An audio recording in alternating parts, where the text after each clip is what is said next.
এই পর্যায়ে আমি আপনার সঙ্গে একটা গেম খেলতে চাই, আপনাকে একটু বিপদে ফেলতে চাই আমি।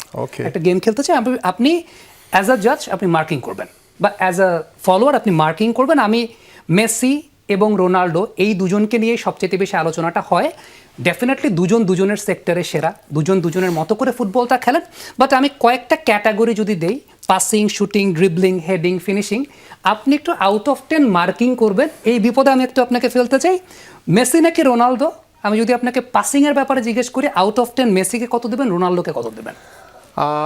মেসিকে দিব আমি 10-এ 9 এবং ক্রিশ্চিয়ানোকে দিব 10-এ 7 কিংবা 8 এরকম। ওকে, পাসিংয়ের এই জায়গাটায় মেসির চেয়ে রোনালদো পিছিয়ে আছেন, দ্যাটস হোয়াট আমিনুল ভাই থিংস। শুটিংয়ের ক্ষেত্রে শুটিংয়ের ক্ষেত্রে ডেফিনেটলি আমি ক্রিশ্চিয়ানোকে এগিয়ে রাখবো, কারণ তার যে দূরপাল্লার দুর্দান্ত শট এবং তিনি সবসময় ফ্রিকিকে অনেক প্রেশার দিয়ে যে গোলগুলো করেছেন সেটা ইতিমধ্যে সবাই আমরা দেখেছি।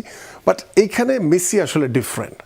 মেসির সাথে আসলে সবাইকে মেলালে এটা আসলে ডিফিকাল্ট। যদিও আমি বলছি ব্রাজিলের সাপোর্টার, বাট আমি ডেফিনেটলি মেসির একজন ভক্ত, কারণ মেসির ভিতরে সেই আমরা ম্যারাডোনার একটু ছাপ কিন্তু আমরা দেখেছি সবসময়, যে দীর্ঘ এই মেসির যে ফুটবল কেরিয়ার, তিনি যেভাবে ম্যারাডোনাকে তুলে ধরেছেন তার নিজের পারফরমেন্সের মধ্য দিয়ে, আমার মনে হয় যে ম্যারাডোনার পরে আর্জেন্টাইন ফুটবলের অন্যতম সেরা তারকা হচ্ছে মেসি।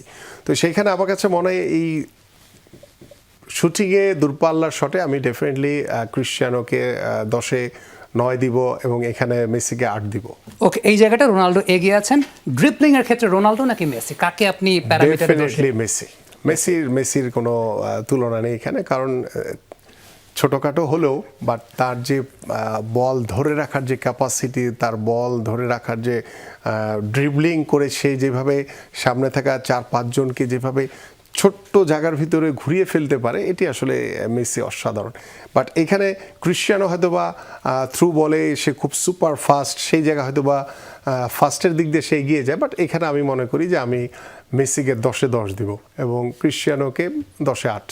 ওকে, এই জায়গায় লিওনেল মেসি এগিয়ে আছেন। এবারে হেডিং আমি গেস করতে পারছি, হেডিং আপনি রোনালদোকে হয়তো এগিয়ে রাখবেন। আই এম নট শিওর, কারণ আপনি প্রশ্নটা এমনভাবে সাজিয়েছেন যে একটা একটা হয়ে যাবে, সমতা ফিরে আসবে।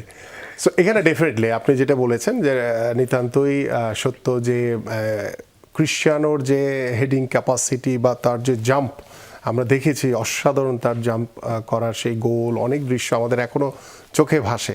তো সেখানে ডেফিনেটলি আমি মনে করি যে এখানে ক্রিশ্চিয়ানো ডেফিনেটলি 10-এ 10 পাবে। মেসিও গোল করেছে হেডে অনেক ভালো, বাট সেখানে আমি তাকে 10-এ 9 দিব। ওকে, এবার একটা খুব ট্রিকি ওয়ান, সেটা হচ্ছে ফিনিশিংয়ের জায়গায় ডেফিনেটলি মেসি, এটা নো ডাউট। কারণ তার যে কোনো জায়গা থেকেই বলেন, যদি ফ্রি কিক বলেন কিংবা একদম গোল মুখে গিয়ে একদম কিভাবে ছোট্ট একটি টাচ করে গোল করতে হয়, সেটিতে আমি মনে করি যে মেসি দুর্দান্ত এবং সেখানে 10-এ 10। এবং ক্রিশ্চিয়ানো ভালো যায়, ডেফিনেটলি তারও অনেক গোল আমরা দেখেছি, সেখানে ক্রিশ্চিয়ানো 10-এ 9 পাবে। ওকে, সো এই জায়গাটাতে ক্রিশ্চিয়ানো রোনালদোকে 10-এ 9 আর মেসি সেই জায়গায় 10-এ 10ই পাচ্ছেন। Last but not the least, big match impact. দুজনেরই আসলে সমানভাবে তার দলকে রিপ্রেজেন্ট করার সেই মানসিকতা রয়েছে, কারণ দুজনই কিন্তু দীর্ঘদিন ধরে তারা ফুটবল খেলছে, দীর্ঘদিন ধরে ন্যাশনাল টিমকে রিপ্রেজেন্ট করছে। সেই ক্ষেত্রে দুইজনের উপরেই কিন্তু আসলে দল ভর করে, দুইজনের উপরেই কিন্তু দল আশা করে যে মেসি থাকলে হয়তো বা এক্সট্রা একটা সাপোর্ট থাকবে, ক্রিশ্চিয়ানো থাকলে যে কোনো মুহূর্তে একটা দুর্দান্ত গোল বা নিজের স্পিড দিয়ে কাভার করে হয়তো বা দলকে এগিয়ে নিয়ে যাবে। সো দ্যাট এইখানে আমার মনে হয় যে দুইজনই দু দলের কাছে সবচেয়ে আস্থাভাজন। ওয়েল, আমরা এই পার্টটার কাউকে উইনার ডিক্লেয়ার করতে পারছি না, কারণ জানি এই পার্টটা কাউকে উইনার ডিক্লেয়ার করতে একজন মন খারাপ করবে, আরেকজন হয়তো বা মন ভালো রাখবে।